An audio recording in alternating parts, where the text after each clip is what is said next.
Long ago, when these ancient Grecian temples were new, hemp was already old in the service of mankind. For thousands of years even then, this plant had been grown for cordage and coarse cloth in China and elsewhere in the East. For centuries prior to about 1850, all the ships that sailed the western seas were rigged with hempen rope and sails. For the sailor, no less than the hangman, hemp was indispensable.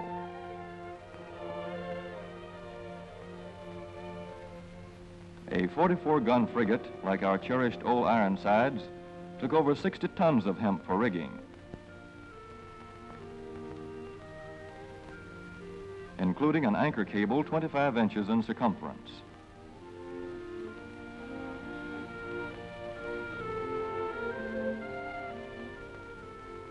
The Conestoga wagons and prairie schooners of pioneer days were covered with hempen canvas. Indeed, the very word canvas comes from the Arabic word for hemp. In those days, hemp was an important crop in Kentucky and Missouri. Then came cheaper imported fibers for cordage, like jute, sisal, and manila hemp, and the culture of hemp in America declined.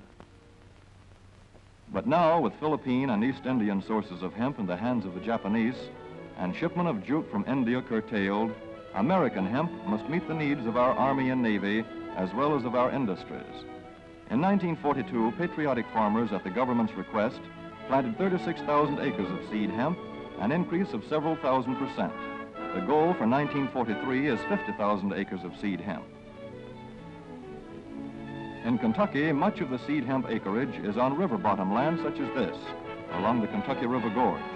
Some of these fields are inaccessible except by boat. Thus, plans are afoot for a great expansion of the hemp industry as a part of the war program.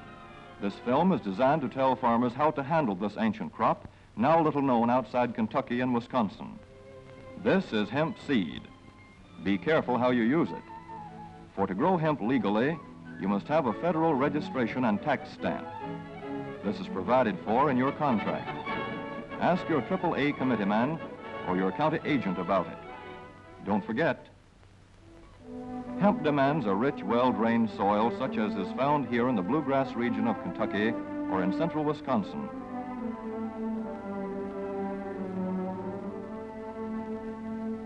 It must be loose and rich in organic matter. Poor soils won't do. Soil that will grow good corn will usually grow hemp. Hemp is not hard on the soil. In Kentucky, it has been grown for several years on the same ground, though this practice is not recommended. A dense and shady crop, hemp tends to choke out weeds. Here's a Canada thistle that couldn't stand the competition. Dead as a dodo. Thus, hemp leaves the ground in good condition for the following crop. For fiber, hemp should be sown 5 pecks to the acre. With drill, the closer the rows, the better. These rows are spaced about 4 inches.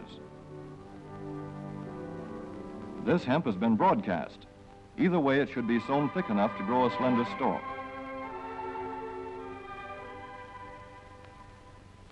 Here's an ideal stand. The right height to be harvested easily, thick enough to grow slender stalks that are easy to cut and process.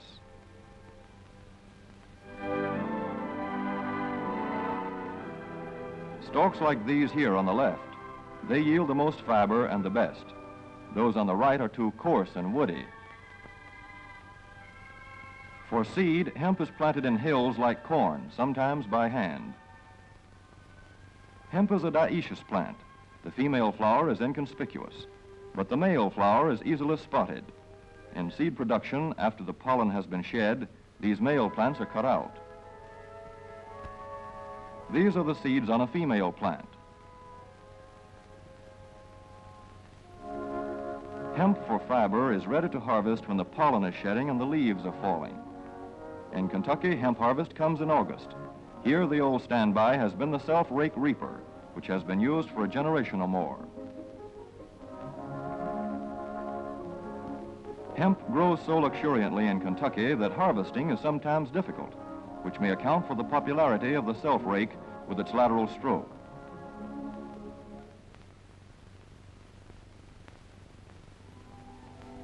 A modified rice binder has been used to some extent. This machine works well in average hemp.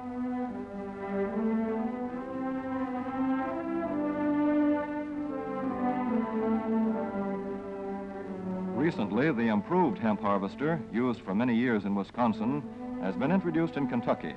This machine spreads the hemp in a continuous swath. It is a far cry from this fast and efficient modern harvester to the Armstrong model of yore. But here's one kind of harvester, at least, that doesn't stall in the heaviest hemp. In Kentucky, hand cutting is practiced in opening fields for the machines.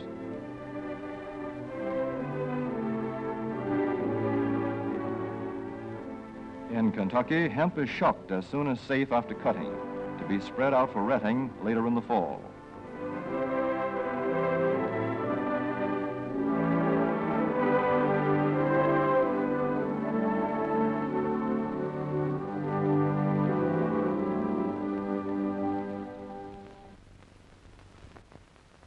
In Wisconsin, hemp is harvested in September. Here, the hemp harvester with automatic spreader is standard equipment. Note how smoothly the rotating apron lays the swath preparatory to retting. Here it is a common and essential practice to leave headlands around hemp fields. These strips may be planted to other crops, preferably small grain. Thus, the harvester has room to make its first round without preparatory hand cutting. Here the machine is running over corn stubble. When the cutter bar is much shorter than the hemp is tall, overlapping occurs. Not so good for retting. The standard cut is 8 to 9 feet. The length of time hemp is left on the ground to ret depends on the weather. The swaths must be turned to get a uniform ret.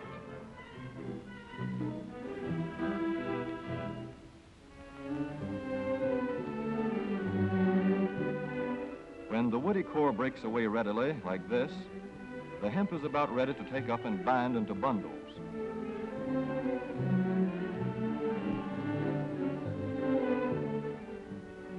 Well-retted hemp is light to dark gray. The fiber tends to pull away from the stalk. The presence of stalks in the bowstring stage indicates that retting is well underway.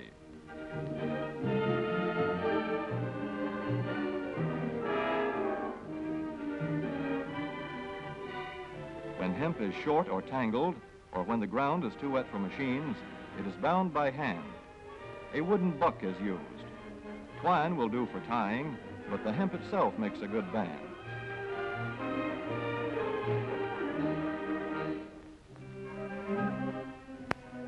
When conditions are favorable, the pickup binder is commonly used.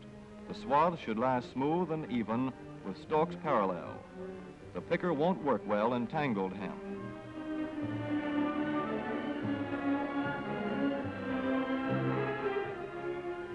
After binding, hemp is shucked as soon as possible to stop further retting.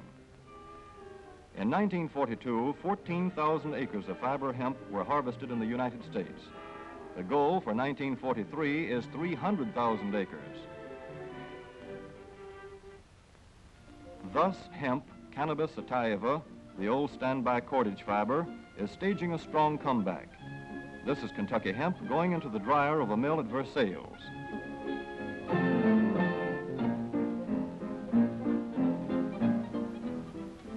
In the old days, breaking was done by hand, one of the hardest jobs known to man.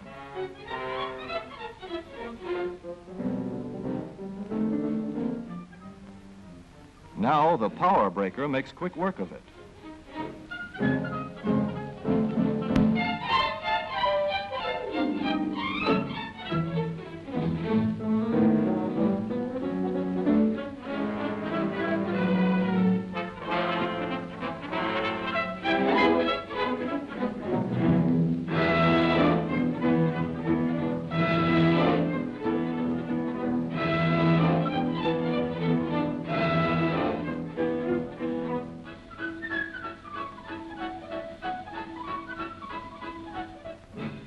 Spinning American hemp into rope yarn or twine in the old Kentucky River Mill at Frankfort, Kentucky.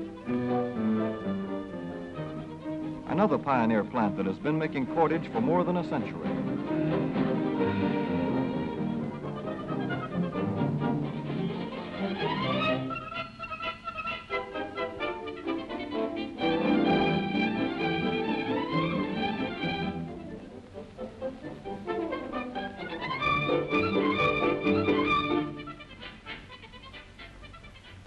Several such plants will presently be turning out products spun from American-grown hemp.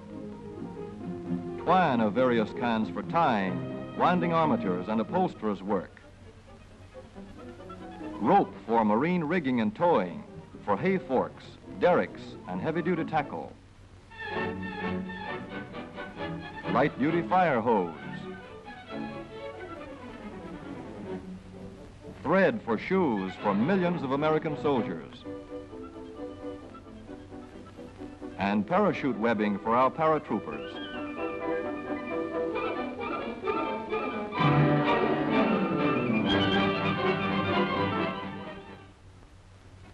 As for the United States Navy, every battleship requires 34,000 feet of rope, and other craft accordingly.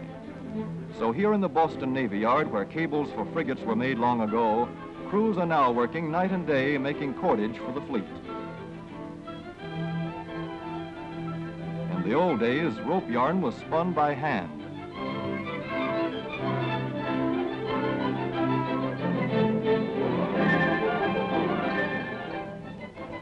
Today, even the rope walk is mechanized.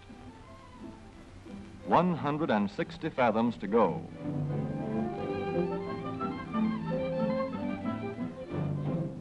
The rope yarn feeds through holes in an iron plate.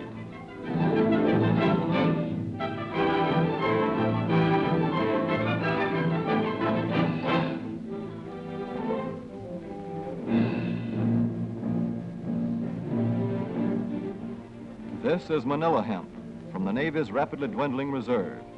When that is gone, American hemp will go on duty again. Hemp for mooring ships, hemp for tow lines.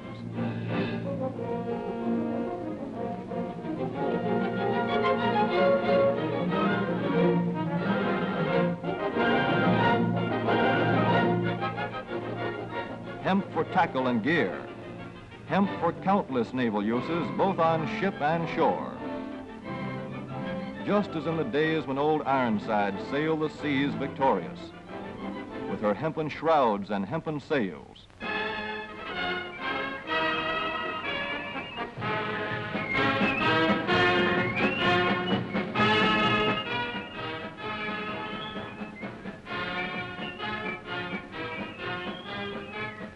Hemp for victory.